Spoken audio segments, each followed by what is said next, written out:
Hoy estamos acá para discutir o para comentar el decreto de emergencia económica emitido por el presidente de la República ayer en unas sucesivas prórrogas. La pregunta es muy sencilla. ¿Para qué nos ha servido el decreto de emergencia económica? El decreto de emergencia económica ha servido para una sola cosa, y es para profundizar la crisis económica que hoy sufre Venezuela. Para eso es lo único que ha servido el decreto de emergencia económica. Ustedes se recuerdan cuando vinieron acá y nos hablaron de los 15 motores del decreto. ¿Dónde están los 15 motores? Los motores están fundidos y la economía está paralizada. Pero es que además hay un factor que los venezolanos todavía no hemos ponderado adecuadamente, que ha venido sucediendo a raíz de la vigencia del decreto económico, de emergencia económica, que es la caída sistemática y sostenida de la producción petrolera, hecho que nosotros todavía no hemos valorado en la magnitud que se refiere y que la importancia que eso tiene. Entre el año 2016, enero de 2016, y ahora lo que va de mayo de 2017, hemos perdido casi 350.000 barriles de petróleo de producción petrolera, casi el 12%, y esto no tiene nada que ver con el decreto de emergencia económica. Porque aquí, compañeros, no hacía falta un decreto de emergencia económica. Aquí lo que hacía falta era un cambio de modelo económico y político para sacar el país de la crisis. Esa es la razón de fondo. ¿Ustedes recuerdan cuando vino aquí el ministro Castro Soteldo, cuando vino el profesor Aristóbulo Isturi y cuando vino Pérez Abad a presentar aquellos resultados de la economía venezolana correspondientes al 2016 y que aquí de esta tribuna criticamos porque veíamos que el país iba para una crisis mayor antes de la vigencia del decreto? Lo único diferente de este decreto de emergencia económica respecto a los decretos, a la sucesión de decretos anteriores, es uno solo, y es el articulado referido a un nuevo sistema cambiario pretendidamente encaminado a reducir la especulación cibernética que hay con el dólar paralelo, la llamada página Dollar Today. Queridos amigos, colegas diputados, señores de la prensa, público que está acá, aquí no hace falta un remiendo al esquema económico. Aquí lo que hace falta es desmontar de raíz el control de cambio y liberar el mercado cambiario. Esa es la gran solución a la crisis cambiaria de Venezuela.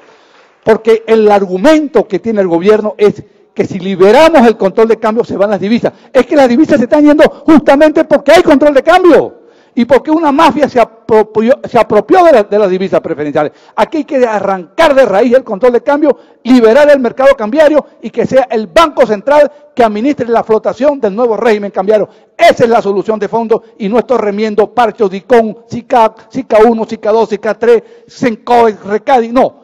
Nuevo control de sistema de administración de divisas, unas divisas libres, que no sea una mafia la que controle la asignación y el otorgamiento de las divisas, sino que sean los ciudadanos los que pueden acceder a este sistema.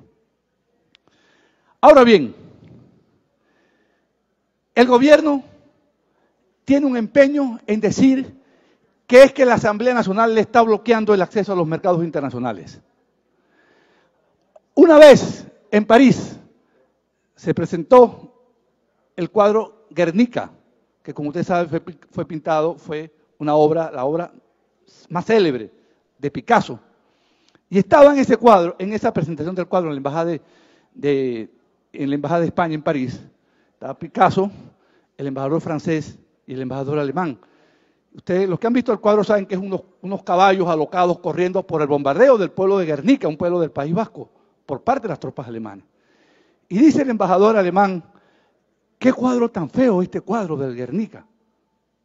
Y le responde Picasso, es que esto no lo pinté yo, esto lo pintaron ustedes cuando bombardearon Alemania.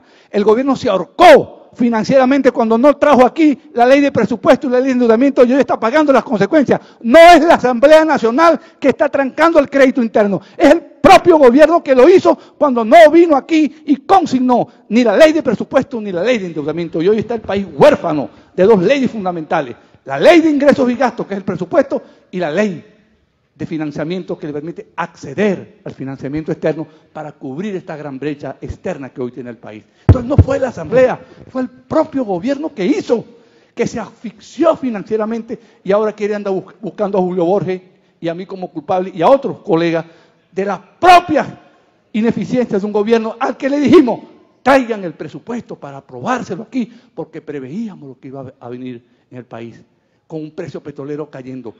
Y fíjense ustedes los errores del gobierno, la caída de la producción petrolera. Pero es que también el acuerdo que hizo la OPEP de reducción de los barriles de petróleo para levantar el precio, hoy los precios petroleros están más bajos que cuando el acuerdo. Entonces tenemos dos caídas, una porque producimos menos petróleo y otra porque cayó el precio del petróleo. Entonces todo lo han hecho mal. Y aquí le voy a adelantar una opinión personal que no compromete a la fracción a la cual pertenezco. Yo he venido planteando y he venido argumentando de distintas maneras, yo como economista y como parlamentario electo por el pueblo, que nosotros tenemos que plantearle al país que en estas condiciones que está el país, compañero, no se puede pagar la deuda externa. Estamos gastando casi 50% de los menguados ingresos petroleros que este año alcanzarán máximo 24.000 millones de dólares. Estamos pagando más de la mitad en deuda externa. Este país jamás va a crecer y jamás va a dar el salto de salir de la postración en que está si no tiene un alivio a la deuda externa, que nunca será, salido de mi boca, un default o un incumplimiento al pago.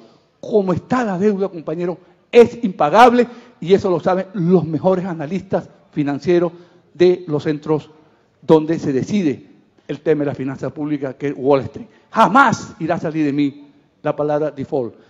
Lo que corresponde en este momento menguado del país es que esta Asamblea y el país entren en un nuevo esquema económico, en un nuevo modelo económico que le abra las puertas a un refinanciamiento y que nos presentemos ante los organismos financieros internacionales con un plan macroeconómico distinto y que con ese plan macroeconómico distinto, aquellos que le puedan prestar el país digan, vale la pena a un país con las mayores reservas petroleras del mundo occidental extenderle el plazo de pago de la deuda, hacerle una reducción de esa deuda y rebajarle las tasas de interés, que son las más altas del mundo.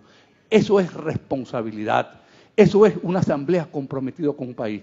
Por eso, y por los anteriormente planteados, ciudadanos, miembros de la Junta Directiva, propongo para que sea votado el rechazo de este cuerpo a este nuevo decreto de emergencia económica. Muchas gracias. El tema que hoy nos ocupa es un tema grueso, es un tema clave en la solución a nuestro conflicto político.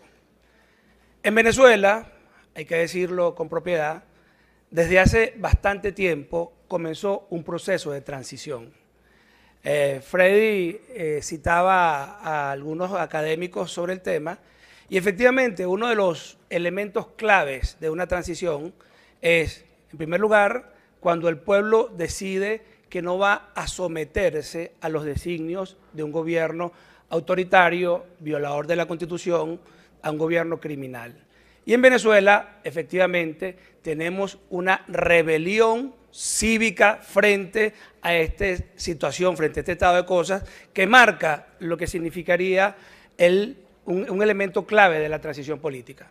Otro elemento clave de la transición política tiene que ver con las fracturas que comienzan a darse en los regímenes autoritarios, totalitarios, dictatoriales.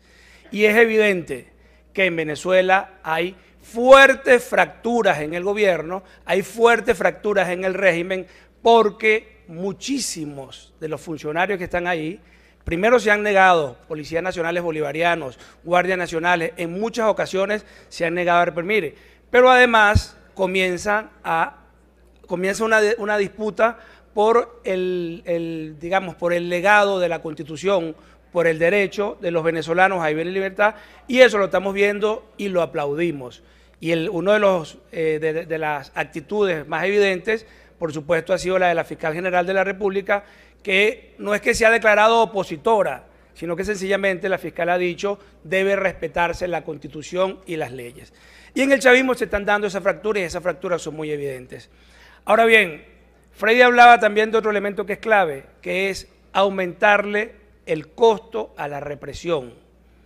Y para aumentarle el costo a la represión, los venezolanos tenemos que seguir con mucha firmeza, con mucha contundencia, con una actitud cívica muy, pero muy marcada, tenemos que seguir en las calles.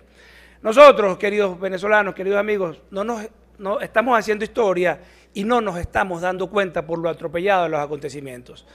Acá en Venezuela hace pocos días, el 19 de abril, se calcula que en esa fecha se movilizaron más de 3,5 millones de venezolanos en todo el país. Y en la Gran Caracas hubo una movilización de aproximadamente 1.500.000 personas. Eso no ocurrió el 11 de abril, eso no ha ocurrido en ninguna manifestación política en América Latina y es poco probable que eso haya ocurrido en alguna manifestación en el mundo. En consecuencia, nosotros estamos desde el asfalto escribiendo la nueva historia política venezolana. Ahora bien, nosotros tenemos que ser muy claros ante el país y nosotros tenemos también que tener una conducción que nos lleve por caminos de paz y que nos lleve por caminos de solución de los conflictos.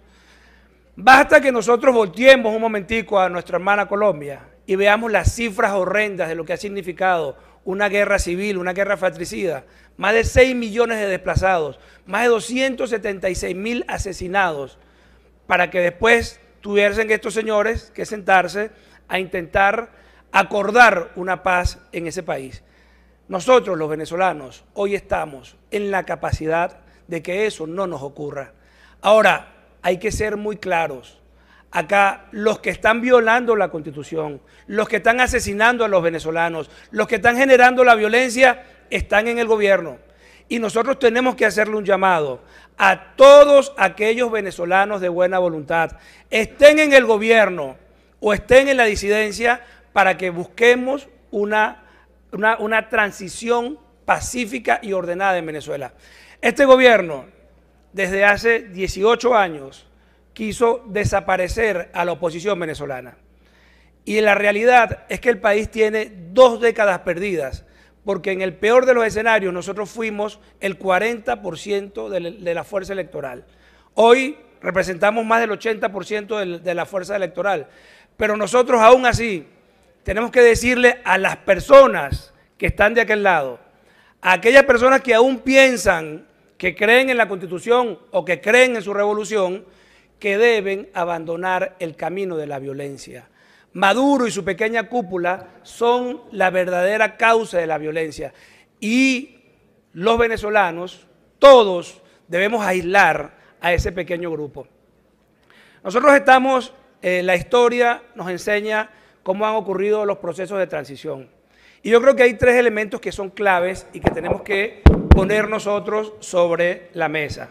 En primer lugar, transición no implica ni implicará nunca venganza.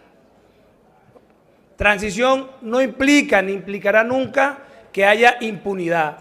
La transición tiene que ser marcada por la justicia y tiene que ser marcada además por el amor a nuestra patria y por la necesidad de que nosotros superemos esta pesadilla histórica y avancemos hacia la construcción de una Venezuela en donde todos puedan entrar, en donde todos puedan tener la posibilidad de expresarse políticamente y en donde reine la Constitución y la paz.